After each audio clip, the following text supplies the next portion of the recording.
دا اوس هغه د ګاونډیانو وی ما ته یو داسې دنیا وښایې چې زه پکې لږ د سکون ساه واخلم، زه مې خپل کور پکې له سره جوړ کړم، دا ورک بچي مې غېږ کې بیا واخلم. زه خو پیدا هم په جنګونو کې شوم، زما د ژوند هره لمحه جنګ دی، چېرته چې زما افغان ولس اوسېږي په هغې لار هغه کوڅه جنګ دی. زه چې دا خپل غمجن بچي ووینم په ما سر وګرځي غورځېږمه زه، له ډېره درده په زور چغې کړمه بیا ټوله شپه خوب کې ویرېږمه زه. زه خو یو شان او دبدبه لرمه، زما په غېږ کې اتلان پراته دي، خو دا بچي مې څه بلا ووهل چې نن مې تن کې دښمنان پراته دي.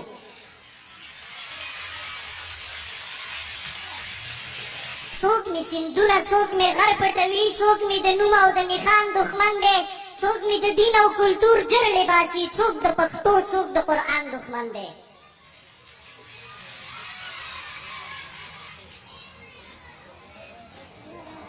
بخښنه غواړم. څوک مې سیندونه څوک مې غر پټوي، څوک مې د نوم او د نښان دښمن دی، څوک مې د دین او کلتور جرړې باسي، څوک د پښتو څوک د قرآن دښمن دی.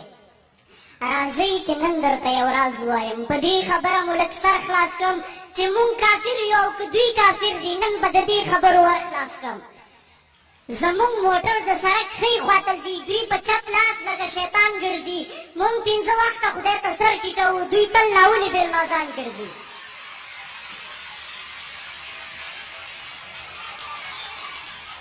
زمونږ موټر د سړک ښۍ خواته ځي، دوی په چپ لاس لکه شیطان ګرځي، مونږ 5 وخته خدای ته سر ټیټوو، دوی تل ناولې بېلمازان ګرځي.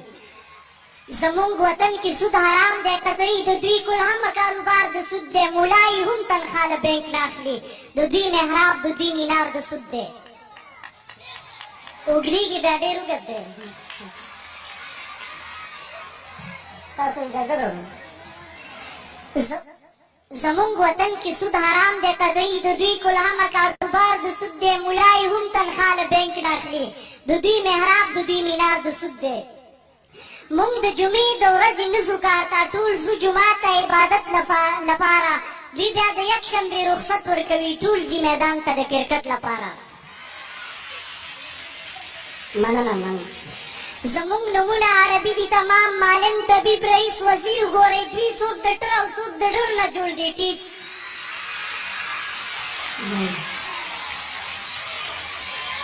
مننه. زمونږ نومونه عربي دي تمام، معلم طبیب رئیس وزیر وګورئ، دوی څوک د ټر او څوک د ډر نه جوړ دي، ټیچر لیډر او منسټر وګورئ. مونږ کال کې 30 ورځې روژې ونیسو، بیا وروسته وکړو د اختر خبره، دوی پټان جاڼې رمضان جاڼې، دا زمونږ وس نه ده بهر خبره.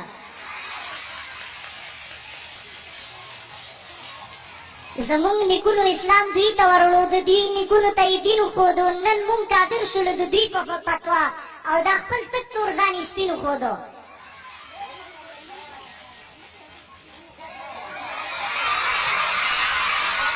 زمونږ نیکونو اسلام دوی ته وروړو، د دوی نیکونو ته یې دین وښودو، نن مونږ کافر شولو د دوی په فتوا، او دا خپل تک تور ځان یې سپین وښودو. زمونږ ماشومه چې مکتب ته درومي، دا بیت لږ واورئ، هغه کندهار واقع ته پکې اشاره شوې. زمونږ ماشومه چې مکتب ته درومي د